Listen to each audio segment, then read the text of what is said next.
Bienvenue dans le cockpit, le podcast où l'excellence opérationnelle se conjugue avec l'humain. Aujourd'hui, je te partage une scène toute fraîche de la semaine dernière. On est 8 personnes rassemblées dans un atelier. L'objectif, tester un nouvel équipement pour déterminer comment organiser l'atelier de manière efficace et le valider dans des conditions réelles de production avant son déploiement. Tout le monde est motivé, l'énergie est top, on discute, on échange, on a plein d'idées. Je leur dis ok, on part faire des tests et on se retrouve dans 1 heure pour faire le point. Et là, go, c'est parti. 8 personnes qui partent dans 8 directions différentes. Certains forment des petits groupes, d'autres partent tester tout seuls dans leur coin. De l'effervescence, de l'action, ça bouge dans tous les sens. 1 heure plus tard, je reviens pour la réunion de débrief, et il n'y a plus personne. Enfin si, il y avait 2 personnes, qui ne savent pas trop ce que les autres ont fait, qui n'ont pas de conclusion claire, qui eux-mêmes ont testé des trucs mais sans noter les résultats. Bienvenue dans le monde merveilleux de l'effervescence sans cadrage, que j'appelle aussi courir comme un boulet sans tête. Je suis Marion Voisin, consultante en excellence opérationnelle, et aujourd'hui, je te raconte comment une séance de test, qui avait pourtant super bien commencé, s'est transformée en chaos. Beaucoup d'énergie dépensée, mais 0 résultat exploitable. Et surtout, je vais te montrer pourquoi l'effervescence et la motivation ne suffisent pas. Pourquoi il faut cadrer. Toujours. Parce que sans cadrage, même les meilleures intentions ne mènent nulle part. On reprend l'histoire là où on en était dans les épisodes précédents, pour ceux qui suivent. Dans une mission récente où je rallumais un projet qui dormait depuis des mois. Certains auront reconnu les machines des épisodes 17 et 18. On arrive à l'étape du test sur le terrain. On a réussi à rallumer la curiosité des équipes, on a nommé un propriétaire du projet. Maintenant, il faut tester concrètement pour valider que l'équipement fonctionne bien, dans les conditions réelles de production. Je rassemble 8 personnes, des opérateurs, le manager de prod, quelqu'un du bureau d'études, le responsable qualité, tout le monde est là, tout le monde est motivé. L'ambiance est bonne. Je leur explique qu'on va faire des tests pendant 1 heure et qu'ensuite on se retrouve pour partager ce qu'on a observé et décider de la suite. Et là, ça part vite. Les gens se mettent en petits groupes, certains partent tester tout seuls, il y a des discussions qui s'engagent, il y a des idées dans tous les sens. C'est l'effervescence, l'action, ça bouge partout. Moi je me dis, c'est top, ils sont motivés, ils testent, on va avoir des résultats concrets à la fin de cette session. Je les laisse faire, je n'étais pas là pour cadrer en fait complètement ce projet, donc je vais sur d'autres choses pendant ce temps-là.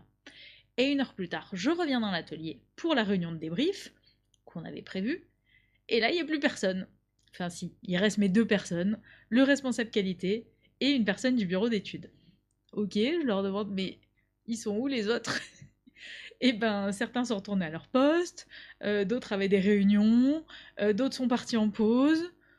Ok, et du coup vous avez fait le point tous ensemble sur les tests avant de partir?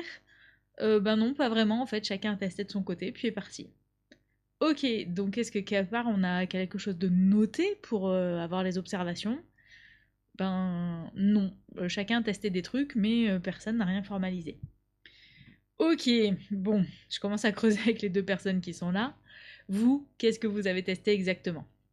Ok, nous on a testé si la machine pouvait gérer des pièces avec un angle de taille différent, voilà, dans les coins. Ok, et alors, bon, alors ça marche pour cet angle-là, on pense que là faudrait refaire ce truc-là, mais pour être sûr, faudrait refaire des tests. Ok, super. Et les autres, ils ont testé quoi? Aucune idée.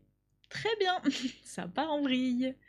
Bon, je vais voir les autres personnes qui étaient là au début, chacun me raconte un petit peu ce qu'il a testé, des choses différentes, certains ont testé différentes pièces de formes différentes en fait dans la machine, certains ont testé la prise en main de la machine, certains ont pris des temps pour quantifier la capacité de production ensuite par heure, mais personne n'a les mêmes conclusions, personne n'a noté les résultats de manière structurée, et personne ne sait ce que les autres ont trouvé. Résultat, on a dépensé 1 heure d'énergie collective, mobilisé 8 personnes, créé de l'effervescence pour aboutir à quoi? À aucune conclusion claire, aucun résultat exploitable et aucune prise de décision possible. Retour à la case départ. Et là, je me rends compte que j'ai fait une erreur classique. J'ai supposé que parce que les gens étaient motivés et qu'on avait défini l'objectif global, qui était de tester l'équipement pour pouvoir se mettre à l'utiliser de manière régulière et industrielle, ça suffirait. Mais non, ça ne suffit jamais. Il faut cadrer, cadrer précisément. Donc je reprends les choses en main. Je prends quelqu'un du bureau d'études, on s'assoit pendant 30 minutes, on refait le point.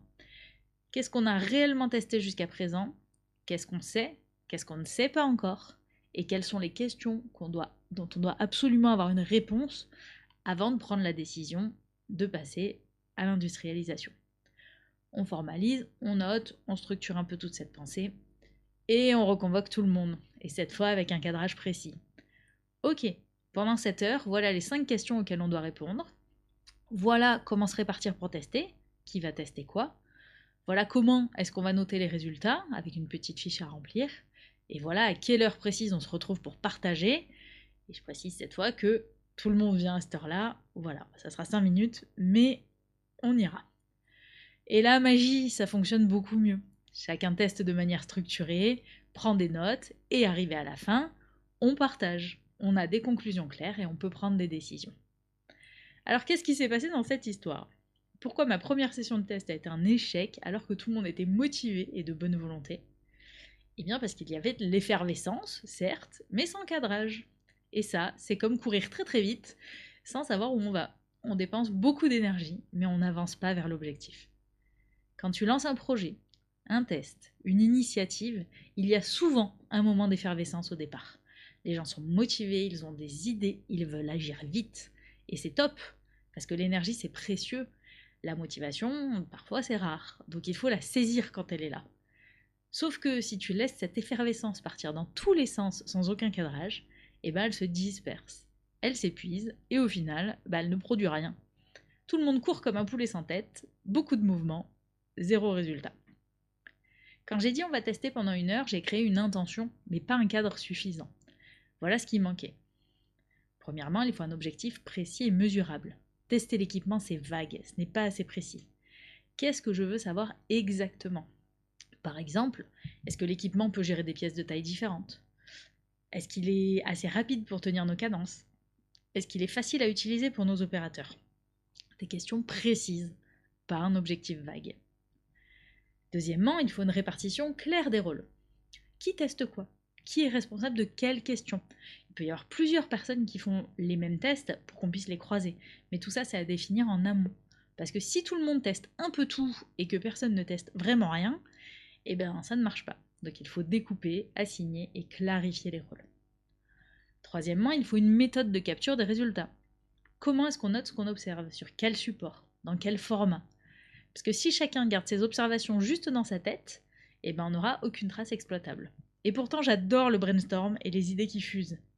Mais sur 1 heure de test, on risque trop de perdre des informations précieuses sur ce qu'on a fait il y a 45 minutes et qu'on a oublié depuis. Donc il faut à minima un support simple. Ça peut être un bloc-notes sur le téléphone, ça peut être un bout de papier où on met des bullet points, peu importe, ça n'a pas besoin de quelque chose de sophistiqué, mais quelque chose qui soit formalisé à l'écrit. Quatrièmement, il faut un moment de partage organisé à la fin. Quand est-ce qu'on se retrouve? À quelle heure précise? Qui doit être là? Parce que, ok, on se retrouve dans 1 heure sans préciser l'heure exacte et sans insister sur le fait que c'est obligatoire, et ben ça a donné, ok, on reviendra si on a le temps. Bon, pas consciemment, pas de cette manière-là, mais au final, c'est ce qui s'est passé. Parce qu'on ne fonctionne pas tous de la même manière. Et ce qui me semble évident à moi quand je dis bon, on se retrouve dans 1 heure, eh ben ce n'est pas forcément le fonctionnement évident pour celui qui est en face. Donc je précise et je verbalise mes attentes.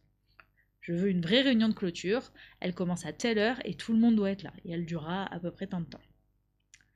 Le 5e point, il nous faut un animateur ou un garant du cadre. Quelqu'un qui s'assure que le cadre est respecté, qui va relancer si nécessaire, qui récupère les résultats à la fin, qui anime le débrief, qui fait le compte-rendu. Parce que si personne n'a ce rôle, et ben petit à petit ça va s'étioler et on va encore perdre en efficacité. Alors heureusement, pour cadrer un projet, un test, une initiative, il existe des outils simples mais qui marchent bien. Le premier, c'est l'objectif SMART, dont à mon avis tu as déjà entendu parler. Un bon objectif, il doit être spécifique, c'est-à-dire précis, pas vague. Il faut qu'il ait des critères qui permettent de déterminer avec précision s'il est atteint ou pas. Il doit être mesurable, on doit pouvoir vérifier qu'il est atteint, donc lui assigner des KPI. Il doit être atteignable, c'est-à-dire qu'on doit pouvoir l'atteindre, il est réaliste avec les moyens qu'on a au moment où on le fait, au moment du test. Il doit être relevant, donc ça vient de l'anglais, c'est-à-dire pertinent par rapport au projet global de l'entreprise. On peut avoir des objectifs, s'ils sont complètement hors sol, ils n'ont aucun intérêt. Et il doit être temporel, avec une échéance claire. Dans mon cas, au lieu de dire « Ok, on va tester l'équipement », j'aurais pu dire « Notre objectif d'ici vendredi, c'est de valider si l'équipement peut gérer nos 3 types de pièces les plus courants avec une cadence d'au moins 20 pièces par heure. » C'est spécifique, c'est mesurable, c'est temporel. Le deuxième outil, c'est le QQO QCCP. Donc pour structurer un projet ou un test, je t'invite à te poser ces questions. Qui ? Qui fait quoi ? Qui est responsable ? Quoi ? Qu'est-ce qu'on teste exactement ? Qu'est-ce qu'on cherche à savoir ? Où ? Où est-ce qu'on fait les tests ? Dans quel atelier ? Sur quelle machine ? Quand ? À quel moment ? Quelle durée ? Quelle échéance ? Comment ? Comment on procède ? Quelle méthode ? Quel protocole ? Quelle traçabilité ? Combien ? Combien on va faire de tests ? Combien on va faire de sessions de tests ? Combien on va faire de tests dans chaque session ? Combien de pièces on veut tester ? Quel budget éventuellement a-t-on besoin ? Pourquoi ? Pourquoi est-ce qu'on le fait ? Quel est l'enjeu ? En répondant à ces questions avant de lancer l'action, tu crées un cadre qui est clair. Tout le monde sait ce qu'on fait, pourquoi, comment et qui fait quoi. Alors, j'en entends déjà au fond de la salle qui râle parce que, oh là là, elle est en train de tout complexifier avec ce qu'elle raconte, celle-là. Non, attention, cadrer, ce n'est pas rigidifier, ce n'est pas tuer la créativité ou l'initiative, au contraire. Un bon cadrage, il libère l'action, parce qu'il donne une direction claire et parce qu'il évite de perdre du temps et de l'énergie à courir dans tous les sens. Dans ma deuxième session de test, les gens étaient tout aussi motivés que dans la première, mais cette fois, leur énergie était canalisée et dirigée vers un point précis, et donc beaucoup plus productive. Résultat, on a eu des conclusions claires, on a pu prendre des décisions, et du coup, on a eu un réel progrès. Et attention, je ne leur ai pas fait une masterclass d'1 heure pour le cadrage. Je ne leur ai pas donné une checklist avec 25 points à remplir pendant le test. Non, j'ai juste pris 5 minutes pour donner un objectif et un cadre clair au départ. Alors ta micro-action pour cette semaine, elle est en 4 étapes. Bon, la première, c'est simplement d'identifier un projet ou un test que tu comptes lancer prochainement. Ça peut être le test d'un nouvel outil ou d'un process, ça peut être un chantier d'amélioration, ça peut être une réunion de brainstorm ou un projet pilote que tu vas lancer. L'étape 2, avant de lancer l'action, tu fais le QQO QCCP. Qui fait quoi ? Qui est responsable ? Quoi ? Qu'est-ce qu'on fait exactement ? Quel est l'objectif précis ? Où ça se passe ? Quand ? Quelle durée ? Quelles échéances ? Comment on procède ? Quelle méthode ? Combien de tests ? Combien de personnes ? Combien de ressources ? Pourquoi on fait ça ? Quel est l'enjeu ? Tu notes les réponses par écrit, pas juste dans ta tête. L'étape 3, tu vérifies que ton objectif il est SMART. Est-il spécifique, mesurable, atteignable, relevant et temporel ? Si tu hésites sur un de ces critères, reformule-le. Et l'étape 4, tu vas partager ce cadre avec ton équipe avant de lancer l'action. Pas pendant, pas après, avant. Voilà ce qu'on va faire, voilà qui fait quoi, voilà comment on mesure le succès, voilà à quelle heure on se retrouve pour faire le point. Et bien sûr, tu respectes le cadre, tu dois être garant qu'il est suivi. Attention, on n'est pas obligé de faire ça de manière très très arbitraire. On peut aussi, pendant la réunion de cadrage, dire voilà ce qu'on doit faire, voilà toutes les étapes, qui a envie de faire quoi ou comment est-ce qu'on se répartit. C'est pas obligé d'être très autoritaire et d'arriver avec les réponses toutes faites. Mais par contre, il faut cadrer tous ces points avant de passer à l'action. Tu verras la différence entre de l'effervescence qui part dans tous les sens et de l'action cadrée qui va produire des résultats. L'effervescence, c'est génial. La motivation, c'est précieux. Et l'envie d'agir, parfois, dans les organisations, c'est rare. Mais sans cadrage, toute cette bonne volonté, elle se disperse, elle s'épuise et elle ne produit rien de concret ou d'exploitable. 10 personnes qui courent dans 10 directions différentes, ça fait beaucoup de mouvements, mais ça ne fait pas beaucoup avancer les projets. Pour transformer l'énergie en résultat, il faut cadrer en amont, définir un objectif SMART, répondre aux questions du QQO QCCP. Et ça ne tue pas la créativité, ça ne rigidifie pas. Au contraire, ça va libérer l'énergie en lui donnant une direction claire.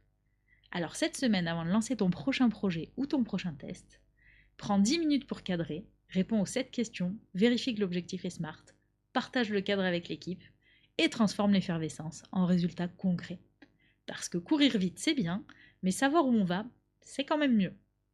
Je suis Marion Voisin, ta copilote pour une entreprise plus performante et plus humaine. Si tu apprécies ce podcast, tu peux le soutenir en mettant un like sur YouTube ou 5 étoiles sur ta plateforme d'écoute préférée. Tu peux me laisser un commentaire ou encore partager l'épisode. À la semaine prochaine dans le cockpit. On se retrouve très vite dans le cockpit. En attendant, gardez le cap.